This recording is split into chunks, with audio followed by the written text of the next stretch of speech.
Skyrim Minimalist Build 2, levels 13 to 24, the arms race. Hello, tubers. Intro. Going through this minimalist playthrough at master difficulty, we've got to be on our toes all the time, upgrading our gear and leveling up on critical areas, and even with that, there are still some areas where enemies can one-shot us. It is literally an arms race every step of the way. In retrospect, Adept level is more relaxing and more welcome to random adventuring.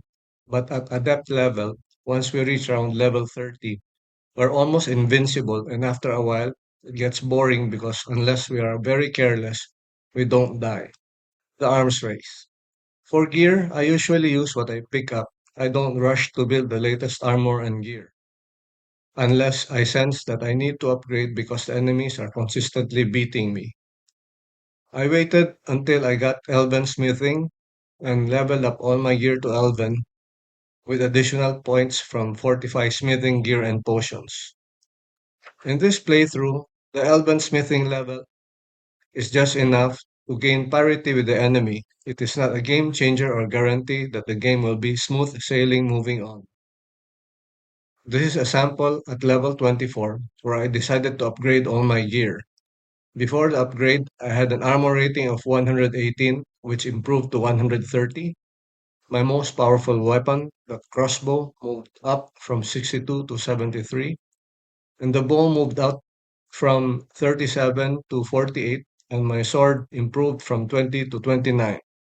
If we look at the numbers, these are not game changing, more of incremental. We are given a bit more of defense and offense, but nothing drastic. In terms of combat, we have a slight edge, but not enough that we can walk around with impunity. Squishy. Yes, we are still squishy at this point. Even the spawn ash are lethal to us, especially when there's more than one of them. At adept difficulty, I can take things into my own hands, equip my sword and knife, and go forward and finish everything in front of me. And finish everything in front of me. At master difficulty, if I go mano a mano, I'm going through a huge amount of food and potions. One or two strikes from the enemy will bring my health to a critical level, so no Rambo mode here. This is a re-education. We are not as strong as in easier difficulties and have to be more calculated in attack and defense.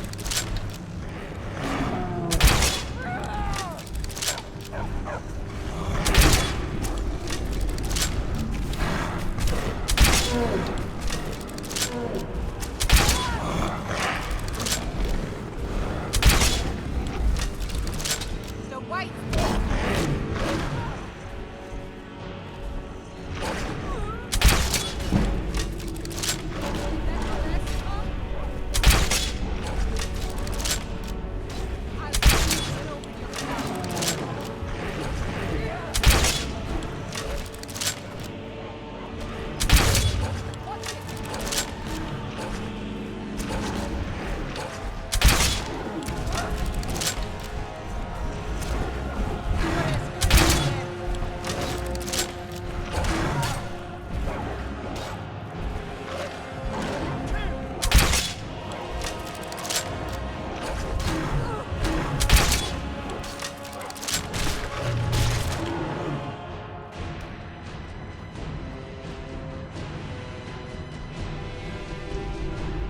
The problem solver.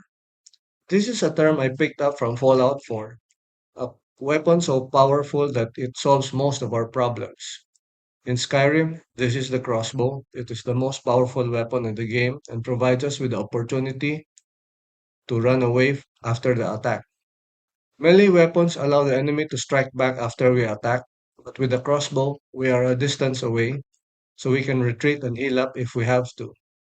In this playthrough, I start with the bow, and if the enemy is too strong or a boss is coming up, I bring out the crossbow. Vigilance. At the end of any engagement, my first question is, where is the dog? I think I have reloaded the game more times when Vigilance died than when I died. Yes, pets have their disadvantages, and some gamers will prefer to move around without them, but I find Vigilance useful and entertaining. After a difficult boss battle, I will always wait for his signature two parts.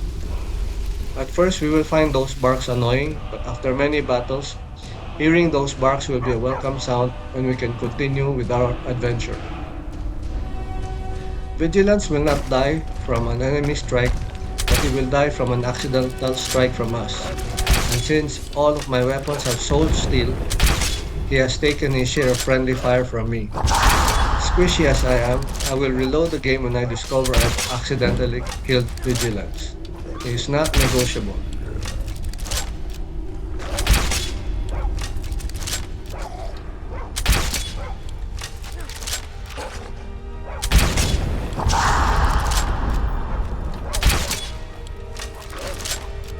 I'll see you in peace.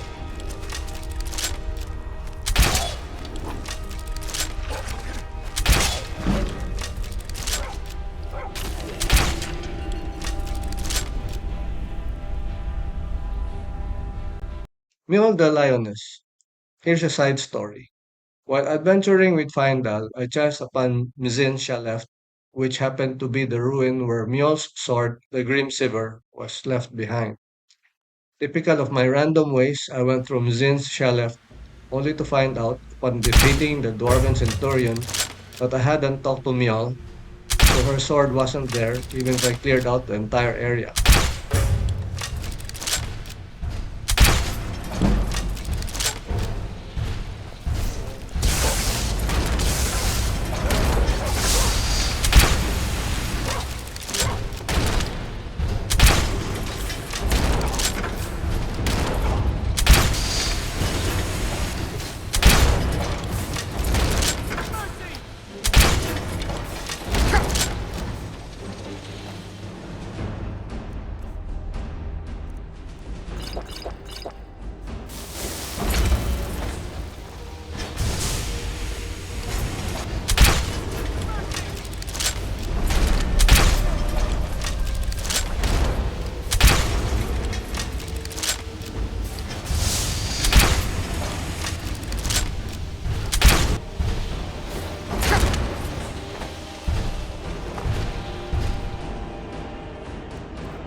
I'll see you in pieces.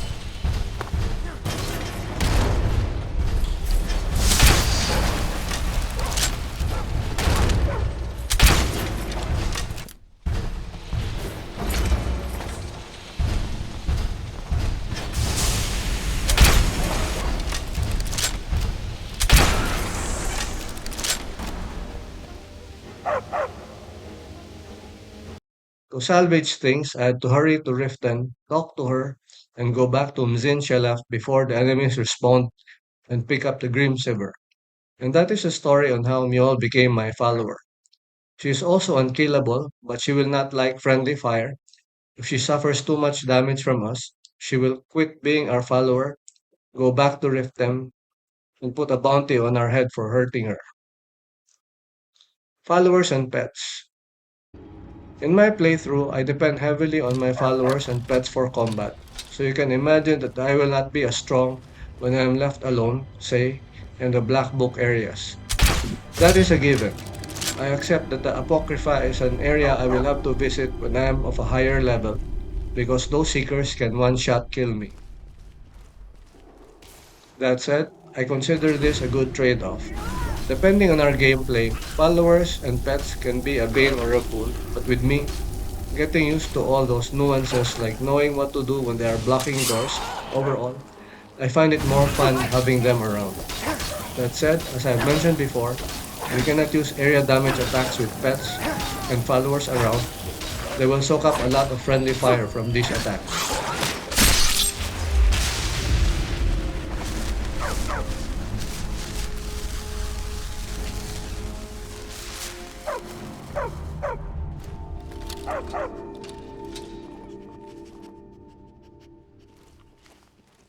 Huh?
Leveling up.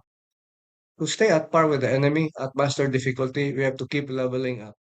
In this playthrough, I collected some essentials and went straight to Salt's Time because this is an area that I had barely visited in my previous playthroughs, so I decided to hang around there. Of course, the enemies in Salt's Time were stronger in comparison to someone who hasn't joined any group, done any of their missions, or hasn't finished the dragon missions. Assists. In these levels, I gathered some assists to help me through the game, namely a follower, a pet, the transmute spell, a good crossbow, the fiery soul steel enchantment, fortify smithing, fortify barter clothes and jewelry, fortify smithing and enchantment potions, and the health regen and fortify archery enchantment for the armor. I also changed to the steed stone to allow me an additional 100 in carry weight. For armor, I carry with me two sets, one for combat and another for barter. At home, I have another two sets, one for smithing and one for alchemy. I collect cheap and light clothes in loots to make the 45 sets. Please see my video on enchantment and alchemy for details. Summing up, level 24, there are still areas and enemies which I am not ready for, but for the majority of the areas I go to, I don't die a lot. That said, I need to take the enemy one at a time. If two or more can gang up on me, that is not a good situation to be in. For skills, we are focusing on seven main skills, namely speech, sneak, light armor, archery, one-handed, smithing, and enchantments. There are two side skills which we are also building up, alchemy and pickpocket. The pickpocket we are slowly building up to 50 so we can add 100 to our carry weight. Moving forward, continue, I'll hang around Sol's time and do missions there, perhaps up to the level when I can open the black books and survive in the Apocrypha, just for a change from my other playthroughs. Thank you for your time and hope to see you soon.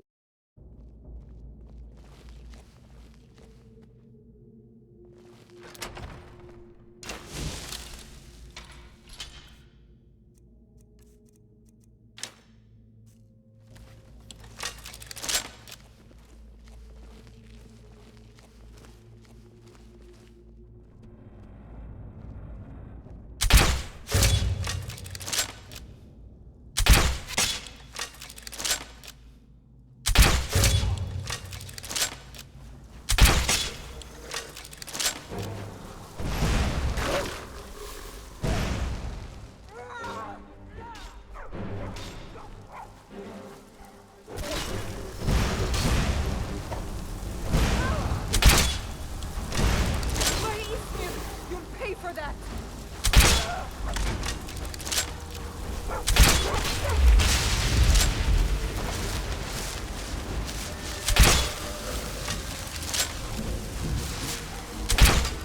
You freed their land.